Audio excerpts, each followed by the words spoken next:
E o Prosa Curitibana está de volta com mais uma grande entrevista. Antes, Prosa Banda, a banda Prosa Curitibana dando um recado. Mr. Gomes. On the dark desert highway, cool wind in my hair, Eagles, what a smell of coolie Hotel dust, California. rising up to the air.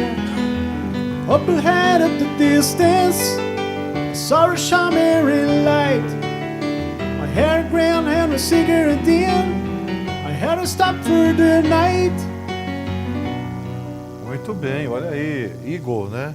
Eagles. Hotel California. É um sucesso, né? Muito bem, com grande satisfação, mais uma celebridade curitibana, né? Tony Reis, muito obrigado pela presença, alegria muito grande, prazer em contar com você nesse programa aqui. O Tony, ele é diretor do Grupo Dignidade, é um dos grandes ativistas pelos direitos da igualdade, da pessoa humana, especificamente dos direitos LGBT, e é uma figura que hoje é conhecida em todo o Brasil, né? Uma pessoa que tem um trabalho muito sério, um trabalho muito importante na defesa realmente. Quando eu sempre menciono, me refiro ao trabalho que o Tony faz e outros ativistas, né? Eu digo que são ativistas da igualdade, são ativistas da condição do direito humano, porque o trabalho é muito mais abrangente, não é verdade? Tem aquela história que Brecht, certa vez, se manifestou dizendo que hoje foi o vizinho da frente, levaram o vizinho. Hoje levaram o vizinho do lado e ninguém fez nada. Né? Hoje levaram a mim e quem é que... Primeiro eles vieram, levaram E aquela história... os índios, depois eles vieram e eu não fiz nada porque eu não sou índio. Aí Exatamente. eles vieram e levaram os negros, eu não fiz nada porque eu não sou negro. Aí eles vieram e levaram os gays, eu não fiz nada porque eu não sou gay. Aí eles vieram e me levaram e não tinha ninguém para me ajudar. É isso aí. Tony, então fala para nós, o que significa lutar pelos direitos da pessoa humana num país igual ao Brasil e numa cidade igual a Curitiba? Primeiro eu quero dizer obrigado pelo convite, é um prazer estar aqui falando com você. Quando nós fundamos o Grupo Dignidade em 1992 aqui em Curitiba, foi assim um escândalo, sabe? Eu era professor do Estado, saiu manchete na Gazeta do Povo e na época tinha o jornal Estado do Paraná, e o meu diretor falou assim: Tony Reis, que cagada você fez, formar um grupo. Todo mundo sabia que você era gay, mas você não precisava falar.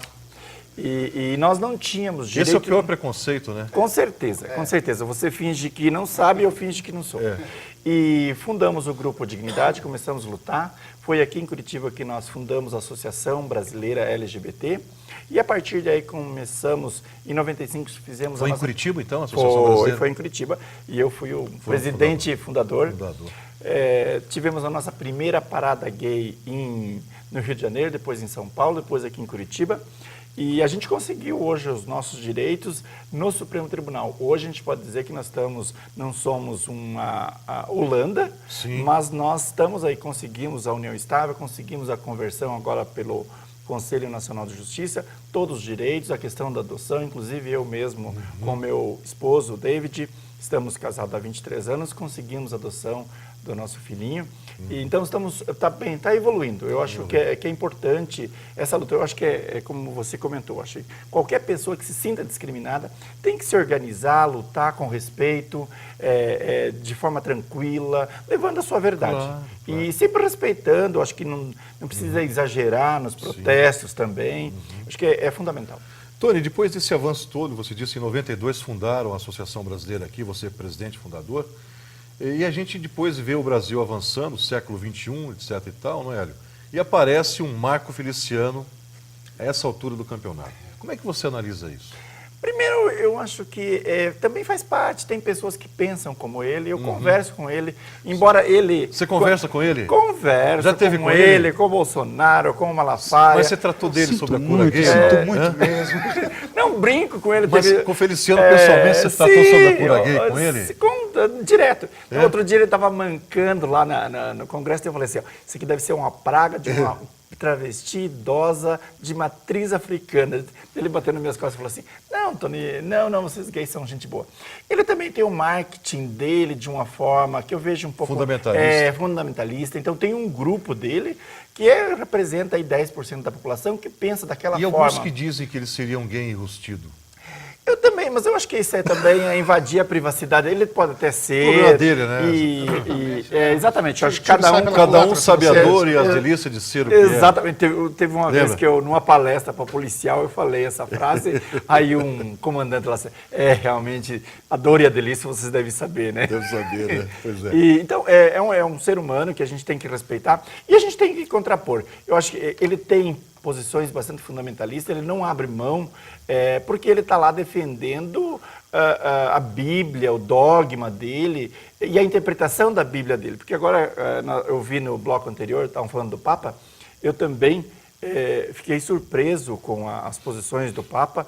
Eu, como católico, era para ser padre, e realmente me remexeu muitos sentimentos, porque é essa Sei, igreja, claro. é essa igreja que eu queria ver falando da vinculação do respeito de todo mundo, de ter essa questão da preocupação com os pobres, da humildade. Eu acho que não basta você pregar, você tem que praticar. Claro. Quer dizer, a E presença- esse Papa, o Papa fez isso de forma magistral. Eu acho que... E ele fez 2 milagres, eu não quero tomar teu lugar de humorista. Ele fez 2 milagres. Primeiro, a gente gostar da Argentina. Gostamos da Argentina. Ah, é verdade. E o segundo, ele andar com o vidro abaixado e não ser assaltado no Rio, né? Então, ele Agora, fez 2 com relação milagres. a Ele deve ser canonizado. Isso é muito bom que até ele disse na entrevista, né, que houve um acordo. Deus é brasileiro, mas o Papa é argentino.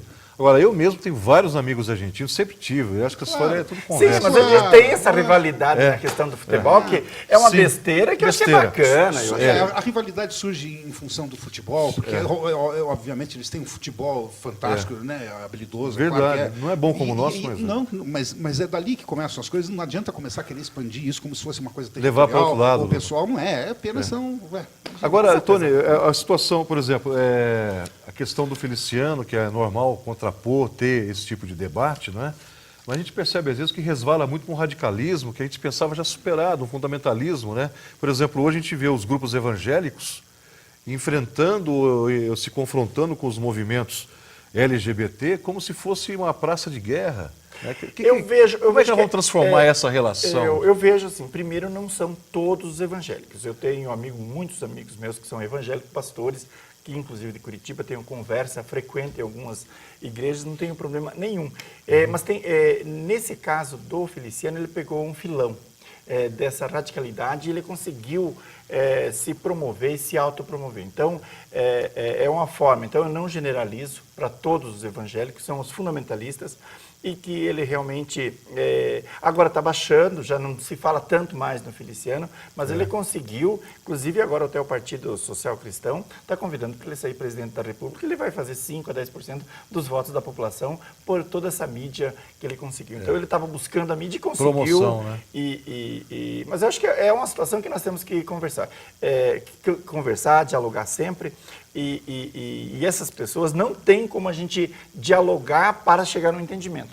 Eles têm posições definitivas, é no voto. Tony, você é um homem de diálogo. Isso Com está certeza. aprovado. Há várias entrevistas com o Tony, inclusive com o Jô Soares, no YouTube. É uma figura sempre acessível à imprensa, né?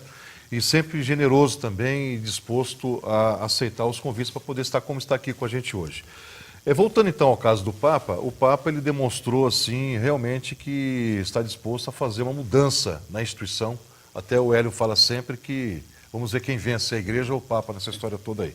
Mas o importante é que o Papa ele deu oportunidade para a gente marcar, reposicionar esse debate em um nível mais civilizado, não é verdade?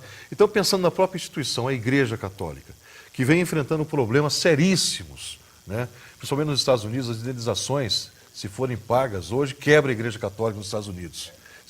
Chega a casa assim, de quase bilhões de dólares por causa dos problemas que houve de assédio sexual de padres com menores, né? Você acha que todo esse movimento, toda essa discussão vai levar a gente a repensar essa questão, não só na questão da questão sexual, não, da igualdade sexual, mas repensar a condição humana, do convívio humano? Como é que nós podemos estabelecer uma sociedade mais humana, mais fraterna, mais afetuosa? Como é que você vê isso, no sentido mais amplo? Com certeza, eu acho que, pegando o gancho da conversa com o Papa, eu acho que é interessante você ver o ser humano independente das suas características. Você com certeza, e eu gosto do Freud quando ele fala que nós temos 50% vida, 50% morte. Ninguém é tão bonzinho que não tenha algo de ruim e nem tão ruim que não tenha algo de bom. O próprio Nietzsche falava nem para o bem nem para o mal, exatamente, né? A condição mediana do homem, né? Exatamente. Então, eu acho que nesse sentido, o Papa traz essa questão do diálogo. E ele coloca muito bem claro, quem sou eu para estar julgando a pessoa? Quem sou eu para estar julgando? Tem que acolher, não discriminar e não marginalizar, incluir as pessoas. Eu acho que é muito importante. E eu vejo isso como especialista em sexualidade. Meu mestrado é Filosofia e Ética e Sexualidade e o meu doutorado é em Educação e a questão da homofobia, que eu vejo assim, uma pessoa que está tranquila com a sua sexualidade, ele respeita o outro. Agora, aquelas pessoas que têm dúvidas dos seus desejos, aí ele fica, eu vou atacar o outro para me defender. Então, eu vejo isso, e sempre vejo, aí quando falo de alguns políticos nos atacam, eu percebo algumas questões nesse sentido. Mal resolvida entre mal eles. resolvida, porque se eu estou bem comigo mesmo, por que eu vou atacar o outro? O que me importa, o que você faz com a sua esposa, com o seu esposo, com o seu companheiro, com a sua companheira? Isso não é para que eu possa estar julgando o comportamento da pessoa. Eu vou julgar, sim, se você for uma personalidade pública, o seu caráter, seu posicionamento, isso que é fundamental. O resto, meu amigo, nós temos que viver harmonicamente, em paz e buscar a felicidade que o Aristóteles sempre pregou, que a finalidade da nossa vida é a felicidade. E a felicidade, para mim, pode ser uma bela caipirinha, um bom livro, uma boa peça de teatro ou assistir um bom programa de televisão. Epicuro também, né? Que diz que o nosso objetivo é buscar a felicidade. Claro, a maioria dos filósofos colocam, só que alguns colocam assim, que você tinha só ficar na intelectualidade, outros só na questão dos sentimentos e outros na questão do baixo ventre. Eu acho que a gente tem que ter os três. Buscar tudo, né? O baixo ventre também, porque dançar, um pouco de sexo, um pouco de um vinhozinho. Movimento. Os sentimentos com a família, com os amigos, e um bom livro, claro, o lúdico. Isso é fundamental para a gente. Bom, me perdoe, é uma coisa que eu tenho comigo, vira e mexe. Eu até converso isso às vezes no meu show. As pessoas, elas se remetem à questão da homossexualidade, elas falam assim, não, essa foi a opção. Opção, eu acho engraçado quando dizem opção, porque ninguém opta por um cenário onde você vai sofrer deboches, essas coisas. Ou as pessoas, às vezes, falam, não, essa foi a orientação. Toda vez que eu ouço essa coisa de orientação, eu imagino que tem um sargento que o discurso politicamente correto, às vezes, leva a isso. Leva a semântica errada, né? Eu imagino alguém dizendo assim, não, você vem para cá, você vem para cá, você vem para cá. Não existe orientação. Eu não quero ser simplista demais, mas o que aparece é que as pessoas apenas têm um gosto diferente, assim como tem gente que gosta de vodka e eu não suporto, mas ninguém é melhor ou pior. Sexo é gosto apenas, né? Por que há de ter tanta celeuma em função disso? É só isso, é apenas, eu penso assim. Por quê? Mas também eu tenho amigos, né? Eu estou há 32 anos fazendo teatro, eu tenho aquilo que eu acho que todo homem poderia ter, que seria bom, o processo de integração involuntária. São meus amigos e acabou. Acabou. É isso. Eu vejo assim também. Que é a diferença? Com certeza, essa questão que eu posso te afirmar, meu amigo, que não é opção e não é uma escolha. Eu não escolheria. Mas nós temos entre os meus 14 aos 21 anos de idade, eu busquei a cura. Inclusive, minha mãe, quando eu falei para minha mãe, mamãe, sou gay, minha mãe falou assim, me levou para um hospital lá em Pato Branco, para um médico, Antônio Freire, e falou assim, cura meu filho aí. E eu busquei na religião, busquei na Assembleia de Deus, busquei no Pai de Santo, enfim, fiz tudo com simpatia, meus irmãos, todos héteros, e eles queriam me curar. Então, ninguém escolhe. Eu não escolheria ser minoria. Ninguém escolhe ser minoria. Então, eu simplesmente sou e quero ser respeitado por isso. Claro. E não quero fazer apologia para que você seja como eu. Acho que isso tem que ser como Tony, você é, da sua forma e do seu jeito. Você se referiu à educação, que tem que ser inclusiva também. Como é que você vê hoje a educação em relação a... Porque houve uma polêmica também no ano passado, o Ministério da Saúde ou da Educação preparou um kit, né, que justamente para as crianças que já têm... se identificam como diferentes, né? Como é que você vê essa questão? A educação está atendendo hoje, o sistema de educação no Brasil está cuidando de uma forma correta dessa questão? Quem idealizou Ou está excluindo mais? Quem idealizou todo o projeto e coordenou foi o projeto Escola Sem Homofobia. Então nós tínhamos... Aquilo foi uma outra injustiça que foi fizeram. Totalmente, pegaram um material que era para... E deturparam, né? Para usuários de drogas, para a prostituição, para a questão de... E levaram para a presidenta Dilma e disse, olha, isso aqui vão entregar para as criancinhas na escola. A presidenta Dilma não teve o contato com o Fernando Haddad. E a grande mídia já aproveitou. E daí ela falou aproveitou. assim, não, isso aqui eu vou ter que suspender. Então, era um trabalho, e é um trabalho, inclusive nós estamos retomando isso, eu sou do Fórum Nacional da Educação, a ideia é de colocar o respeito, sabe? De todas as crianças, todos os adolescentes, que respeitem o jeitinho do menino, da menina, porque é uma das questões assim. Nós temos uma pesquisa da Unesco, que eu também participei dessa discussão, 40% dos meninos fazem piada da situação com um gay, com uma lésbica, com uma pessoa trans. É cultural, Isso, é cultural. terrivelmente mas, não, cultural, né? Tem a piada bacana, que eu também não sou muito favorável ao politicamente correto, eu acho que você Mas pode é um cultural brincar, inclusive, com essa preconceituoso. situação, mas quando você faz a piada para desqualificar o outro, É. esse é o problema. Claro. Esse é o grande problema. E 60% dos professores e professoras não sabem lidar com a situação. Não sabe.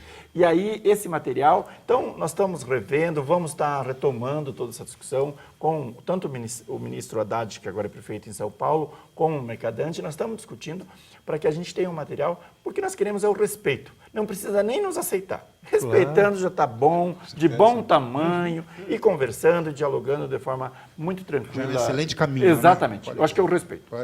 Tony Reis, como é que você define hoje a nossa Curitiba, que é tida como uma cidade conservadora? Curitiba está avançando também na consciência, na abertura, na aceitação, na convivência? Eu sou um curitiboca, eu adoro Curitiba. Nasci em Coronel Vivida, me criei em Pato Branco e Quedas do Iguaçu, mas vivo aqui já há 30 anos em Curitiba, eu adoro Curitiba. Eu até brinco aqui, em Curitiba eu nunca fui discriminado por ser gay, mas por ser do Coxa. Ninguém é Outro dia perfeito, eu estava né? com a minha camiseta do Coxa, e o cara falou assim, ô seu viadão. Daí ele não é pela minha homossexualidade, mas foi pela camisa do porque Coxa. ninguém é perfeito mesmo. Ninguém, olha, um atleticano. Então, eu gosto muito de Curitiba. Eu acho que o curitibano ele é mais reservado, ele é mais conservador, mas quando você conquista os curitibanos, é muito bacana. Eu gosto muito desse respeito. Eu convivo, viajo por todas as capitais e o Brasil inteiro, e internacionalmente também viajo, mas eu vejo quando eu chego no aeroporto aqui, a gente vê a forma de trabalhar, de você ir lá na padaria, tem aquela filinha. Sim, é o jeito. Você vê no ponto de ônibus aquela fila, o respeito, a pessoa não fica jogando o lixo no chão. Então, Verdade. tem algumas características do curitibano que eu gosto e dessa forma muito bacana. E claro que também tem alguns curitibanos que não são lá, mas no geral, de 0 a 10, eu dou 9 pontos para Curitiba. É uma cidade maravilhosa e eu quero... escolhi para viver e quero morrer aqui. Bom, muito obrigado ao Tony Reis pela presença no Prosa Curitibana, a primeira vez, né? E gostaríamos de contar com você outras vezes aqui. Com certeza.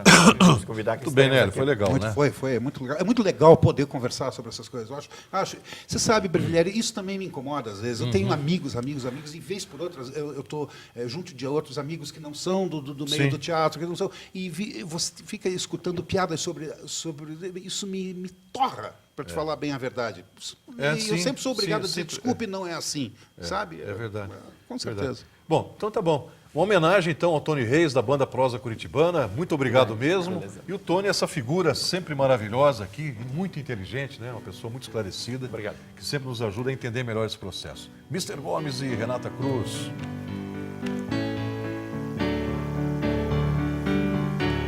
I want to break free.